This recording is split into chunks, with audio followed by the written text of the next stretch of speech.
Alright, Destructive Hammer. Again, same family as Flashing Swords, Swords of Fury, working on the inside of the attack. Again, it's a left roundhouse punch. Roundhouse punch comes in. Alright. Now, just a quick point on this. The book, they're really stepping in to clock down the side of the head. You're going to step back and you're going to block.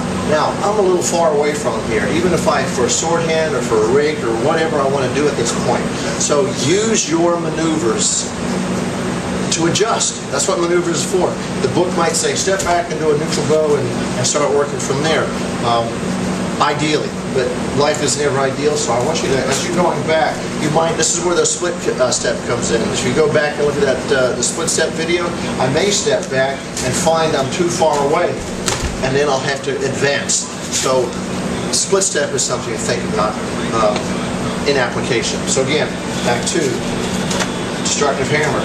As I come in, boom, right? As soon as I block, I'm taking that nose. I want to turn him into Daffy Duck. Right? And as I hit, that left hand comes up for timing.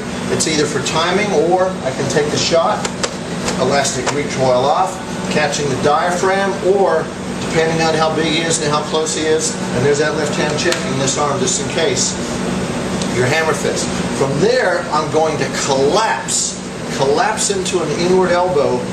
And again, I like to use maneuvers. I just don't like to just use depth and width, or excuse me, height and width. I like to use depth, height, and width. So as soon as I get my second shot in, I'm just going to drop in and collapse. Imagine chopping my arm right off, and I'm just going to drive. I'm going to punch him with that elbow. Boom.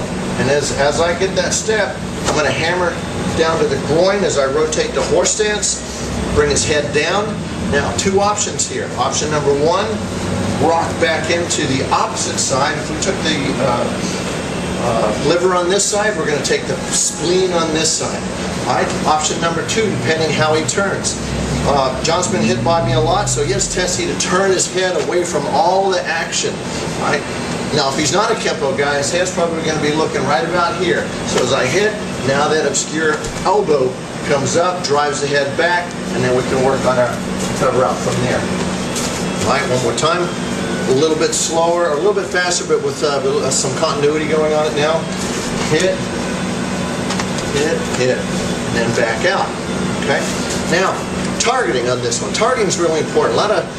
Even a lot of the AKK types love to work the body on this. So in other words, what a lot of times you'll see is hit, and they'll work the body and play with the technique that way. Right? Make sure you work targeting on this. And one of the ways to do that is on that block, boom, little, as you come in. Right? So you can get that left hand, that right hand moving, that left hand moving, and work your strikes in from there. Okay, so at least you're going to feel, this is good.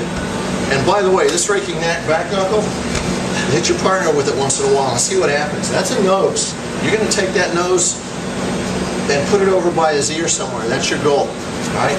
And as you hit, remember, throw the punch one more time, please. Is that punch? Oh, there's your timing. It's not 1 and 2, 3 and 4 and 5 and 6. This is that punch comes in, boom, you're going to crack right off and hit that right before he starts to unload that weapon. Because I've got to nullify that weapon, and one of the ways to do that is to smash his face and start getting that weapon away from coming towards me. Okay? So now we'll do one off the body at speed, and we'll do one to target at speed. So punch comes in. Alright, quick, body. Now, let's try one to target. And you can work the idea that way.